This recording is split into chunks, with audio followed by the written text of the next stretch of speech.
tous, merci de vous savoir nombreux branchés sur Résolution Télévision. Aujourd'hui, nous allons parler du christianisme. Justement, nous allons toucher quelques points qui dérangent le christianisme. Nous allons échanger avec le pasteur David Makonga. Pasteur, nous allons parler d'un sujet trop pimenté, le christianisme, n'est-ce pas? Oui, nous sommes là et nous croyons que le Seigneur va nous aider à répondre conformément aux Saintes Écritures et éclairer le peuple de Dieu sur les sujets que vous venez de nous donner. Très bien. Pasteur, explique-nous d'abord le christianisme. D'où vient le mot christianisme? Merci beaucoup. Si nous parlons du christianisme, c'est une doctrine qui enseigne Christ. C'est une doctrine qui est basée sur le Christ, qui est basée sur Jésus-Christ. Ça veut dire c'est Christ qui est au centre dans cette doctrine. Et si nous parlons aussi du christianisme, nous voyons les chrétiens de partout au monde, ceux qui ont placé leur foi en Christ, qui sont en train de suivre Christ, qui ont pris Christ comme modèle. C'est ça, un peu d'une manière bref, le christianisme. Mais aujourd'hui, pasteur, on voit beaucoup des hommes de Dieu, c'est surnommé. Oh, je suis colonel, je suis général. C'est dit à quoi, pasteur? Ma sœur Rachel, cette question, elle est d'actualité. Aujourd'hui, il y a beaucoup de pasteurs, beaucoup d'hommes de Dieu de partout. Ils sont en train de se surnommer, ils sont en train d'ajouter les noms sur leur nom ministériel. Ça vient d'où? Ça vient de l'ennemi. Vous savez, c'est parce que le pasteur ou encore les hommes de Dieu, ils sont dans une course. Ils sont en train de se chercher des noms, ils sont dans une course de la grandeur. C'est ce qui fait que beaucoup d'hommes de Dieu parviennent même à déraper, à laisser le chemin du Christ et en train de faire la politique dans l'Église, en train de chercher des titres. Et ils font le ministère non pas comme un service sacré, mais comme, je ne sais pas, une course de pouvoir. C'est ce qui fait qu'il y a tous ces noms-là que les gens sont en train de se surnommer. Vous allez entendre là-bas, on dit pasteur, colonel, pasteur, général, capitaine, ingénieur de la prophétie, donc docteur, marteau du Seigneur, ceci, là. Toutes ces choses-là, la Bible déclare, tout ce qu'on y ajoute, ça vient du malin. Nous savons que dans le ministère, il y a les noms que Christ a donné. Il y a 5 grâces ministérielles, ou bien 5 noms ministériels. Dans les Écritures, on reconnaît les apôtres, on reconnaît les prophètes, les pasteurs, les docteurs, les évangélistes. On reconnaît aussi les anciens, ça veut dire l'anciennat. On reconnaît aussi les diacres et les diaconesses, un point, un trait. Et tout ce qu'on est en train d'ajouter là-dessus, ça vient du malin. C'est juste l'orgueil de la vie que les gens sont en train de vouloir se faire. Ça vient du malin. Est-ce c'est pour leur puissance mondaine ou divine? Non, ça, ce n'est pas la puissance divine. Ça vient du malin, c'est une puissance qui vient du monde séducteur. Ils sont en train de se donner ces noms-là pour, au lieu de présenter Christ, d'élever Christ, mais ils sont en train de s'élever eux-mêmes. Mais pasteur, dites-nous, d'où vient la vente d'huile d'onction et des délivrances payantes? Waouh! Vraiment, tel que vous l'aviez dit au début, que c'est une émission qui serait un peu pimentée. Trop pimentée même. Vous savez, aujourd'hui, il y a même, je parle d'abord de moi-même, aujourd'hui, il y a même certaines personnes dans la ville qui ne me supportent pas, qui disent que je suis en guerre contre eux, je suis en train de, je ne sais pas, de les critiquer ou bien de les combattre, alors que je ne suis en guerre contre qui que ce soit, mais moi, je suis en guerre contre les faussetés. Contre les faussetés, contre les hérésies qui s'infiltrent dans les chefs du peuple. La vente d'huile d'onction et la délivrance payante, je vais regarder la caméra pour dire que ça ne vient pas de Dieu. Parce qu'il n'y a aucune écriture qui confirme cela. Les gens qui vendent de l'huile, qui vendent des pommes, qui vendent de l'eau, qui vendent, je ne sais pas, des balais dans leurs églises, sous prétexte d'amener les gens à la délivrance, ne vous en faites pas, ce sont des devins qui se sont transformés en hommes de Dieu, Parce que hier, on pouvait voir les devins, la mango ya kupasuka, on pouvait voir les devins, tout ça. Mais aujourd'hui, il y a des devins en costume. Les devins se sont déjà donc transformés. Ils sont en costume comme moi, en cravate. Et ils sont en train de faire quoi? De séduire les enfants de Dieu avec les enseignements pernicieux. Ces enseignements-là n'ont pas de fondement dans les Écritures. La délivrance, elle vient du Seigneur. C'est Christ qui délivre son peuple.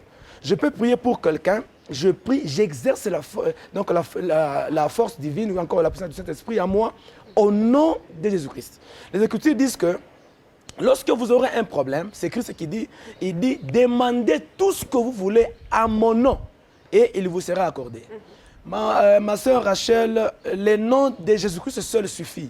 C'est une puissance infaillible à n'importe quel cas, à n'importe quel dossier. Seul le nom de Jésus-Christ suffit. Tout ce qu'on y ajoute encore, ça vient des gens, ça vient du monde, ça vient de l'ennemi. La délivrance payante, ça n'existe pas. La vente de l'huile, ça vient de l'enfer. Et ces gens-là, ce sont des commerçants. Ils sont venus dans le christianisme pour salir le christianisme.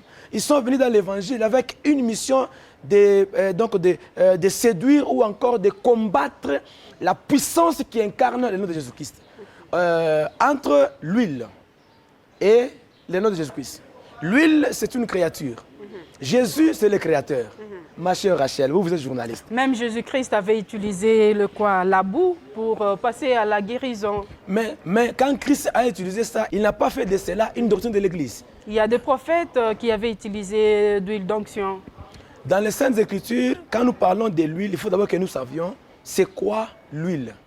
Dans l'Ancienne Alliance, l'huile, c'était matériel. C'était une chose qu'on pouvait voir, qu'on pouvait toucher. Mais dans la Nouvelle Alliance, quand on parle de l'huile, l'huile a déjà changé de fond. Parce que dans la Nouvelle Alliance, tout est spirituel. L'huile, c'est quoi? L'huile, c'est cette capacité surnaturelle que le Seigneur accorde à ses serviteurs. L'onction qui accompagne tous les hommes de Dieu, c'est une puissance surnaturelle qui vient de Christ. Et l'homme de Dieu commence à opérer en utilisant le nom de Jésus-Christ. Il opère comme Dieu tout en étant un homme. Aujourd'hui, si dans l'Ancienne Alliance, on appliquait l'huile sur les gens, on appliquait, je ne sais pas, l'huile sur les sacrificateurs, on appliquait l'huile sur les ustensiles sacrés dans les temples. Mais est-ce qu'aujourd'hui, pouvons-nous aussi prendre encore de l'huile et commencer à appliquer de l'huile sur les gens? Non, parce que dans la Nouvelle Alliance, tout est spirituel. Tout s'incarne dans le nom de Jésus-Christ. On ne peut pas vendre de l'huile, ça n'existe pas. Parce que Jésus seul, il a la capacité de guérir, il a la capacité de sauver, de tout faire. On ne peut pas appliquer de l'huile parce qu'aujourd'hui, les choses dans le christianisme sont spirituelles. Les choses dans le christianisme sont spirituelles. Mais pasteur, pourquoi il y a trop d'abus dans le corps des hommes de Dieu? Entre autres, l'escroquerie. Vraiment. Avant que je ne parle de ça, on va parler de la délivrance payante. Ah ok, allez-y. La délivrance payante, elle aussi, elle n'est pas fondée. Parce que Christ a dit, vous avez reçu gratuitement, donnez aussi gratuitement. On ne peut pas, c'est comme aujourd'hui, je vois même dans pas seulement de délivrance payante, il y a aussi, avant de voir un homme de Dieu, tu arrives d'abord à la réception, tu donnes quelque chose pour voir un homme de Dieu. Non, non, ça ce n'est pas correct. Un homme de Dieu, c'est un serviteur, c'est quelqu'un qui est au service des hommes, c'est quelqu'un qui est en train de faire quoi, qui est en train de présenter Dieu au peuple. Tu ne peux pas aller, un homme de Dieu, c'est un père. Tu ne peux pas aller rencontrer ton père, ton propre père, il faut d'abord que tu donnes de l'argent. Il y a même des systèmes de jetons. Non, non, ça n'existe pas. Toutes ces choses-là, ce sont des organisations des hommes. Quand vous voulez aller rencontrer un homme de Dieu, parce qu'ils prennent le modèle de ce que Saül avait fait pour aller rencontrer le prophète Samuel, il a dit on ne peut pas aller voir un homme de Dieu même bredouille. Mais il n'y a pas une écriture jumelle ou bien une écriture qui pouvait confirmer cela, que ça devait rester un enseignement ou bien un dogme que les chrétiens pouvaient commencer à faire quoi, à le faire. Mais nous savons qu'un homme de Dieu ou bien un chrétien, s'il a besoin de bénir un pasteur, il ne peut pas seulement attendre le jour où il doit aller le voir pour aller lui donner de l'argent afin que l'homme de Dieu le reçoive. Non, ça n'existe pas. Est-ce que c'est obligatoire? Ce n'est même pas obligatoire, mais c'est un devoir pour un enfant de Dieu de donner quelque chose à un serviteur de Dieu. Mais ce n'est pas une obligation. Ça doit être volontaire. C'est volontaire. C'est l'un des devoirs qu'un fidèle ou bien un chrétien peut commencer à faire à son pasteur, à son prophète, à un homme de Dieu. Mais ça ne veut pas dire que chaque fois que je vais aller voir un pasteur ou bien un prophète pour qu'il me reçoive par rapport à mon cas, je dois nécessairement préparer une enveloppe pour aller le voir afin de lui donner. Non, parce que je peux être malade alors que j'ai besoin qu'il prie pour moi. Je lui donne d'abord de l'argent. Non, non, ça n'existe pas. Le seul endroit où les gens peuvent donner de l'argent avant qu'on le reçoive, c'est seulement chez les devins. C'est seulement chez les charlatans. Parce que comme Fumu, là-bas, ça je crois que c'est le même système. C'est le même système que les soi-disant hommes de Dieu ont changé. Parce qu'ils sont entrés dans le christianisme avec le but de faire quoi? Pas seulement les soi-disant hommes de Dieu, ils sont aussi vos collègues. Bon, je ne peux pas dire qu'ils sont nos collègues parce que nos collègues ou bien nos frères, ce sont ceux-là qui pratiquent la sainte doctrine. Tout celui qui ne pratique pas la sainte doctrine, il n'est pas mon frère. Comment est-ce que je peux marcher? Donc, comment est-ce que je peux appeler un Zambien que c'est mon compatriote? Non, un Zambien n'est pas mon compatriote. Un Zambien, c'est juste une connaissance. C'est comme ça aussi quand vous voyez un pasteur qui ne pratique pas la sainte doctrine, qui ne respecte pas les Écritures. Bon, c'est un pasteur, mais ce n'est pas mon ami, ce n'est même pas mon collègue. Il est juste pasteur par nous. Il est juste pasteur par lui-même. Voilà, je disais tantôt, il y a trop d'abus dans le corps des hommes des dieux, entre autres l'escroquerie, des divisions de famille.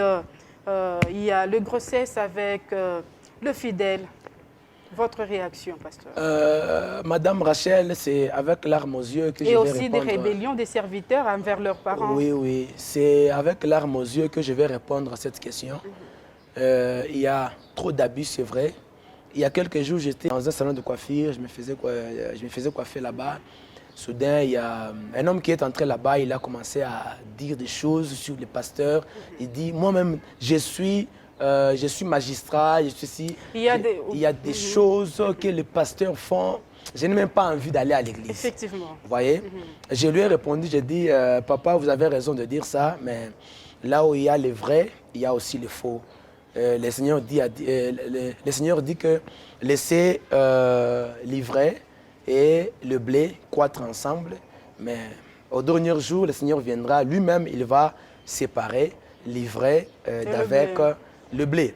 Aujourd'hui, toutes ces choses-là, c'est vrai parce que je suis pasteur, plusieurs personnes, surtout les jeunes filles en train de pleurer, les jeunes mamans en train de pleurer, papa, aujourd'hui, si ma vie est devenue comme ça, non, c'est parce qu'il y a eu un pasteur qui m'avait fait ci, cela. Il y a un prophète qui m'avait dit, pour que j'aie les enfants, je dois aller avec lui. Il y a de ceci, cela. On m'avait appliqué de l'huile dite d'onction, alors que ce n'est pas l'huile d'onction, c'est seulement l'huile d'olive.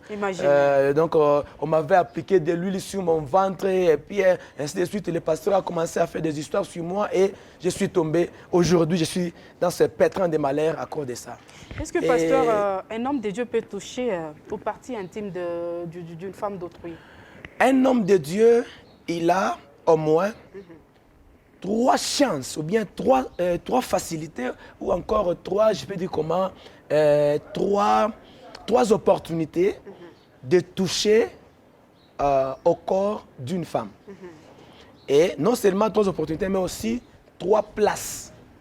Premièrement, les saluer par la main, par une salutation. Je peux toucher la femme, une femme qui n'est pas la mienne, je peux la toucher par la main, par les saluer. Deuxièmement, je peux l'imposer la main où? Sur la tête, pas sur le ventre. Non, non, pas sur ses parties intimes. Non, je dois imposer ma main sur la tête d'une personne, sur une femme. Troisièmement, si je la trouvais évanouie, pour le cas de l'assistance d'une personne en danger. Là, je peux la soulever, je peux l'aider, soit en la posant sur, je ne sais pas, un brancard ou bien une ambulance pour aller à l'hôpital. C'est fini. Un homme de Dieu ne peut pas, parce que dans l'éthique ministérielle, dans la doctrine du christianisme, l'éthique ne nous enseigne pas à toucher sur la hanche d'une femme.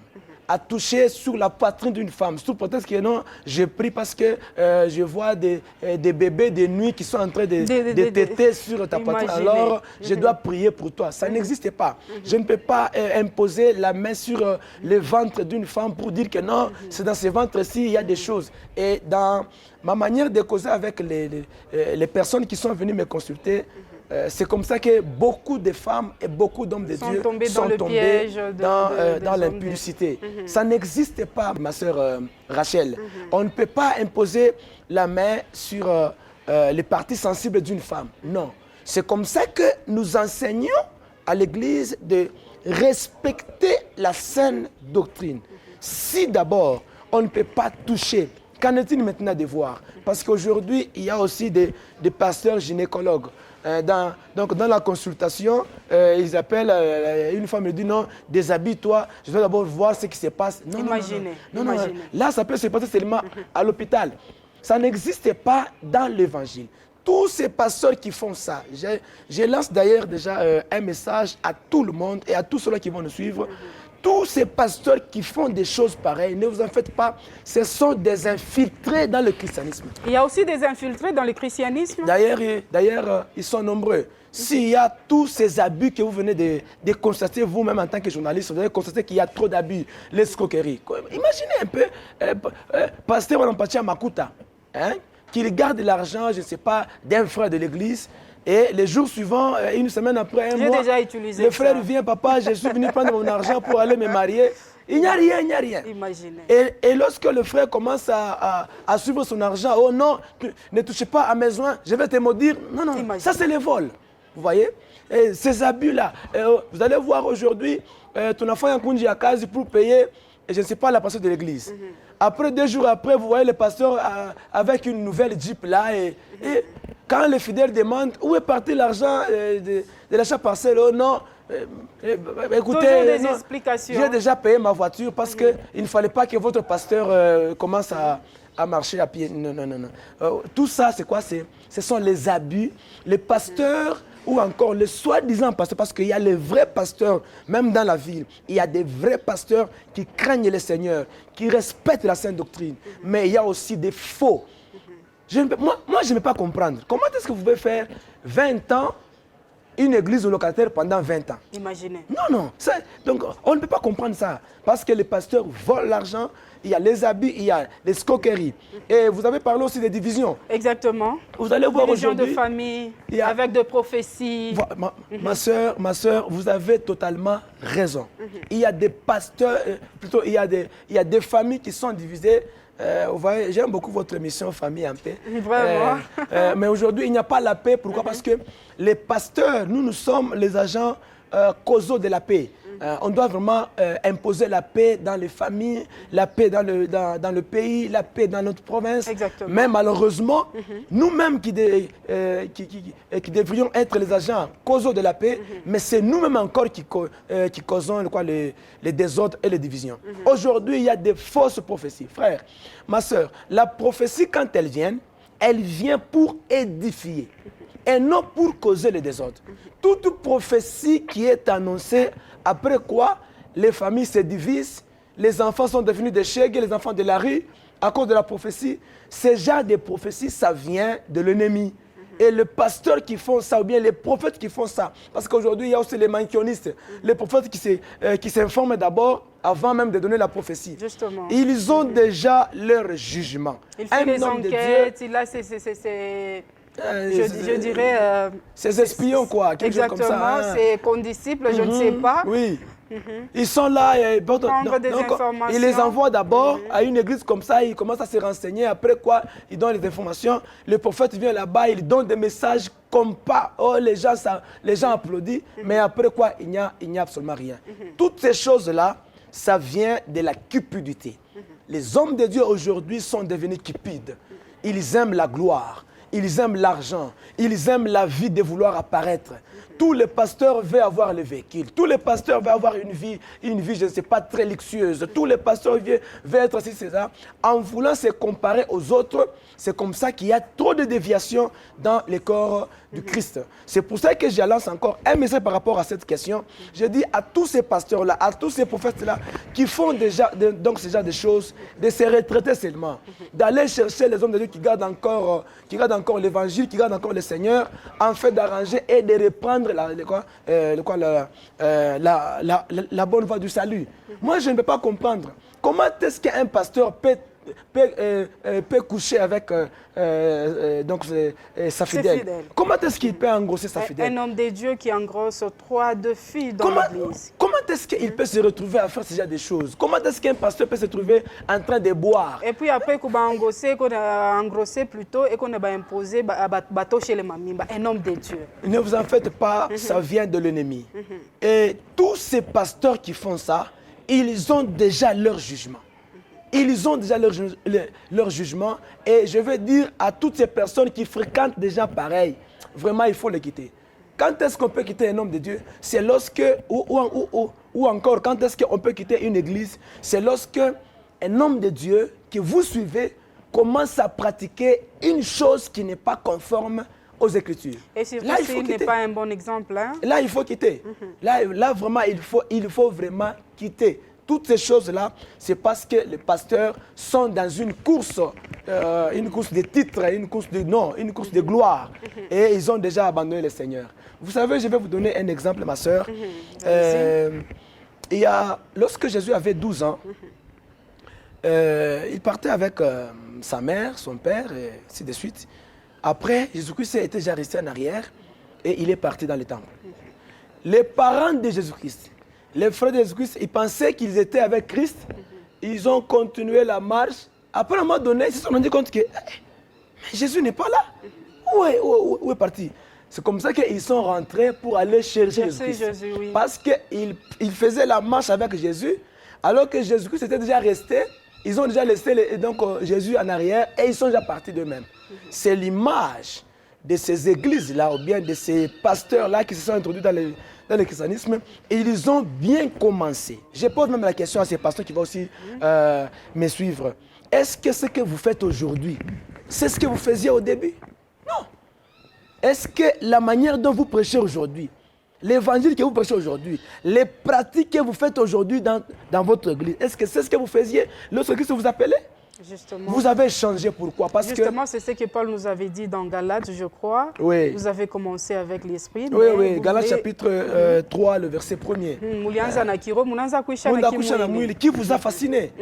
Donc, ils sont en train de prétendre marcher avec Christ, alors qu'ils ont déjà laissé Christ en arrière. Et ils sont en train d'aller eux-mêmes, en train de faire le copier-coller. J'ai beaucoup aimé l'émission que vous avez fait avec Papa Kayumba Samuel. Il a dit, la plupart des gens aujourd'hui, ils sont en train de faire quoi? De copier. Donc, en comme les réseaux sociaux, il a vu un prophète en train de jeter les vêtements sur les gens tombaient. Lui aussi, il prend ça. Il a vu, je ne sais pas, quelqu'un sur les réseaux sociaux en train de s'habiller avec les talites, avec les vêtements là, sacerdotaux. Lui aussi, il copie ça, il commence aussi à faire. Ils veulent aussi moderniser le christianisme, je pense, pasteur. Ma sœur, j'aimerais vous rassurer que on ne peut pas moderniser Christ. Jésus-Christ est le même hier, aujourd'hui, éternellement, selon Hébreux chapitre 3, verset 8e. Jésus-Christ ne change pas. Et une personne qui a voulu moderniser Christ, qui a voulu moderniser les choses de Dieu, il a reçu, il a fait tuer son serviteur, c'est David. David, on avait dit ceci, Dieu avait dit, pour transporter le char, pour transporter l'arche de l'alliance, il fallait que les sacrificateurs prennent ça sur leurs épaules. Mais du règne de David, David s'est dit, oh non, il est mambo là, on doit quand même changer les choses, parce que Christ est tout. Alors, lui va aller prendre les chars. La Bible dit, il a pris les chars tout neufs. Il a pris des chevaux et il a mis l'arche sur le char, et pendant qu'il marchait, la Bible dit les chars ont fait pencher l'arche, et Uza voulait toucher à l'arche, la colère de Dieu s'enflamma sur Uza et il est mort. On ne peut pas moderniser Dieu. Kuingia mukanisa ni kuingia na kitambala. On ne peut pas changer, oh non, kizungu, il faut rebattre ma chapeau. Non, kizungu, il faut qu'on ait, il faut qu'on y a pas ville qui choisit. Non, non, ça c'est vouloir moderniser Dieu. Oh non, on ne peut pas toujours laisser les femmes entrer à l'église. Avec des pantalons, des collants. Toujours avec, non, non, il faut quand même moderniser les choses comme en Europe, hein, kizungu, classe. Papa, attends mon enfant kizungu, attends mon enfant à classe, Christ ne sera pas là-bas. Que Dieu vous bénisse. Christ ne sera pas là-bas, petit à petit. Chers abonnés, nous sommes en train déjà de chuter. Pasteur, aujourd'hui, tout le monde dit qu'il est dans la vérité et il a la vérité. Qu'est-ce que nous pouvons bien sûr retenir pour savoir qui est dans la vérité et qui n'est pas dans la vérité? La réponse à cette question, je crois que c'est Jésus qui peut bien nous répondre. Je prends Matthieu chapitre 7, nous commençons par le verset 21 et vous descendez. Christ dit, au dernier jour, c'est pas, beaucoup de gens ils viendront et ils me diront, Seigneur, n'avons-nous pas chassé les démons en ton nom? N'avons-nous pas prophétisé en ton nom? N'avons-nous pas prêché en ton nom? N'avons-nous pas oué les gens en ton nom? N'avons-nous pas fait ceci, cela? Christ leur dira, sortez de devant moi, vous qui commettez l'iniquité, car je ne vous ai jamais connu. Si vous descendez dans le verset 15 donc de ce même chapitre et vous montez jusqu'au verset 18, la Bible dit, on reconnaît un arbre par son fruit. Pour savoir que cet homme de Dieu est dans la vérité. Et ce qu'il fait, ça vient de Dieu. Première chose, regardez la vie de cet homme de Dieu-là. S'il est dans les femmes, ne vous en faites pas. S'il est dans la bière, il est dans les remariages, les divorces. Parce qu'aujourd'hui, il y a aussi des hommes de Dieu qui se permettent même qui se permettent plutôt de divorcer. Anaoa mwingine, ana divorcé, anaoa mwingine, ana divorcé. Donc, divorce, on a ça à kunwa. Avec lui, c'est normal. Oui, donc c'est normal. Vous regardez un pasteur qui a 2 femmes, 3 femmes, 4 femmes. Donc, regardez seulement la vie de ce pasteur-là. Vous sauriez le qualifier s'il est dans les vrais ou soit s'il est dans les faux. Deuxième des choses, pour savoir que ce pasteur est dans la vérité, regardez sa prédication et sa vie. Parce que un véritable pasteur, un véritable homme de Dieu, ce n'est pas celui qui prêche bien les Écritures. Ce n'est pas celui qui prie bien. Ce n'est pas celui qui a une grande église avec beaucoup de fidèles. Ce n'est pas celui qui a des véhicules qui coûtent cher. Ce n'est pas celui qui est populaire sur les réseaux sociaux. Non.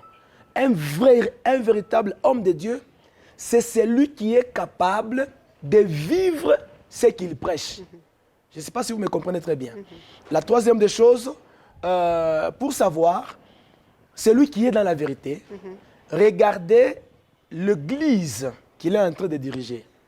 Est-ce qu'il est pasteur berger ou bien il est, comme le pasteur Patrice avait dit, il est le pasteur patron, il est le pasteur patron, le pasteur chef dans l'église et vous sauriez que ici il y a Dieu, ici il n'y a pas Dieu. Mais ce qui est vrai, pasteur, parmi vos collègues, beaucoup sont des pasteurs patrons aujourd'hui dans leurs églises. Là, c'est votre constat.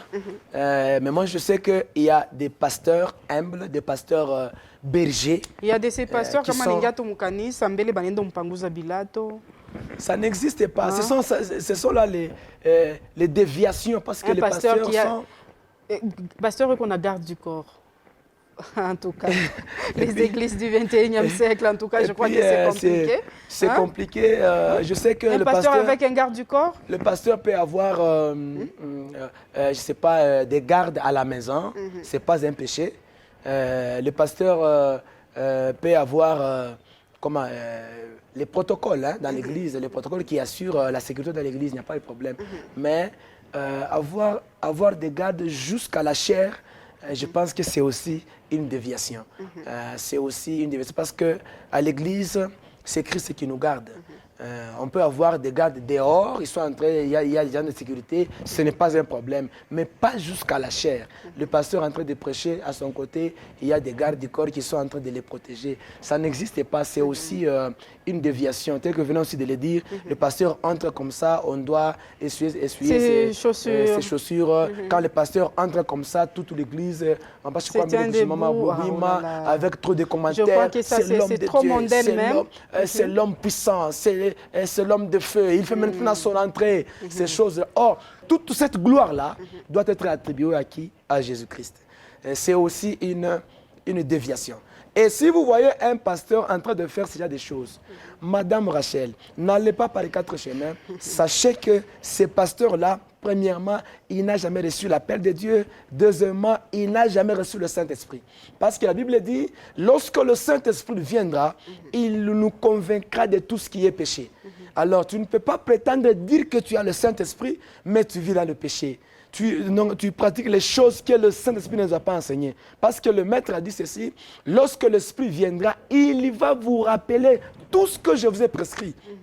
Ça veut dire l'enseignement qu'on doit donner à l'Église, les choses qu'on doit faire dans l'Église, c'est le Saint-Esprit qui doit nous souffler conformément aux Saintes Écritures. Ça veut dire quand quelqu'un dit il a reçu une inspiration, parce que je pense que beaucoup de ceux-là qui font ça, qui font ces abus-là, qui pratiquent de l'huile sur le corps des femmes, ainsi de suite, ils disent que c'est comme ça que le Saint-Esprit lui a inspiré. Exactement. Il a reçu une vision de la part du Seigneur pour commencer à vendre de l'eau.